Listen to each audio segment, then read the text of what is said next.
घर की गृहिणी है, आप 5 लाख महीने में कमाती है। ये हुनर आपके पास होना चाहिए। घर घर आपकी वजह से।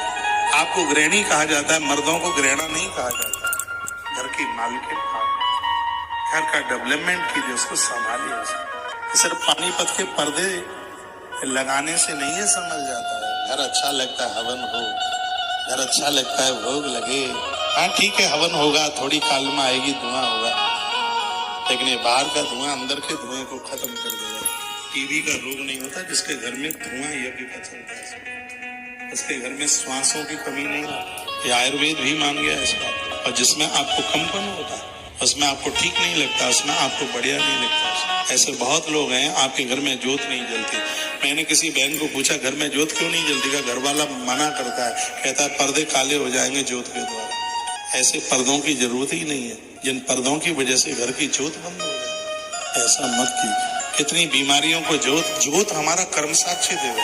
और पूजा में जोत की भारी महिमा। जोत हमारी आपत्ति का हरण करती है, जोत हमारी रोग, जोत हमारी दरिद्रता का हरण करती है, जोत हमारी कर्म साक्षी देगा। जोत प्रत्यक्ष रूप से एक दैव रूप धारण करके चित्रगुप्त के बगल में जोत खड़ी हो जाती है। जो हमारा जजमेंट सुनाया जाता है, तब जोत देवता के रूप में वहां पर एक स्त्री के रूप में और एक पुरुष के रूप में जोत वहां खड़ी हो। इसलिए तो मैं कहता हूँ कि 2 जोत जलाइए। मैंने बहुत बारे बोला है, बहुत विस्तार पूर्वक काल के पुराण से मैंने यह भी पढ़ा है कि स्त्री पुरुष के रूप में, देव देवी के रूप में दीप देव नमस्तुभ्यम, उसको देवता माना गया।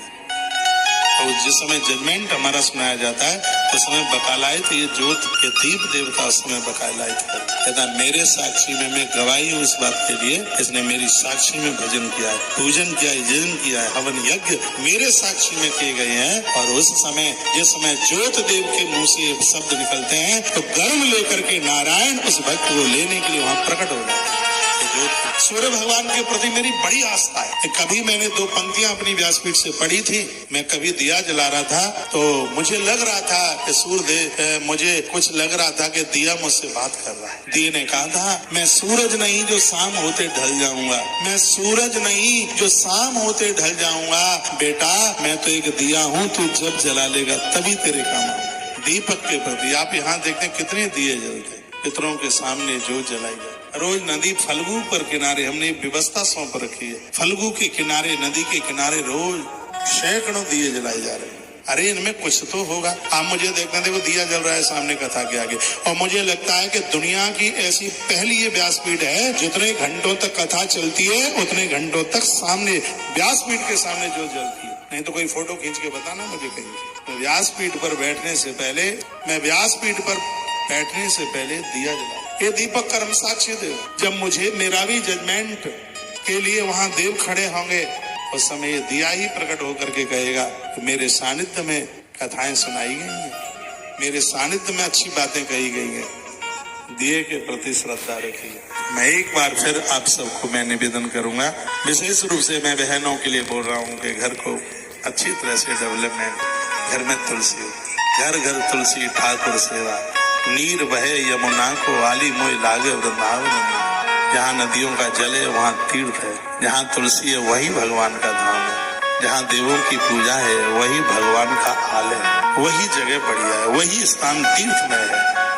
अपने घर को पावन तीर्थ बनाइए। पंच पल्लव एक रस्सी में डोरी में पिरो करके मंदिर के सामने दरवाजे पर लगा दीजिए। पंच पल्लव, ये 5 पत्तों की बड़ी महिमा। एक पत्ता हमें पानी से बचाता है, एक पत्ता हमें आग से बचाता है, एक पत्ता हमें आसमान से छत से गिरने से बचाता है, एक पत्ता हमें पानी में डूबने से, अग्नि में जलने से, एक तूफान से, पेड़ों के टूटने से, गिरने से, उससे हमें बचाता है। पंच पल्लव बड़े विशेष हमारे 5 तत्वों की रक्षा करते हैं। ये तो बहुत बड़ा विज्ञान है। पंच पल्लव में आम का पत्ता है जो घोर गरीबी का नाश करता है।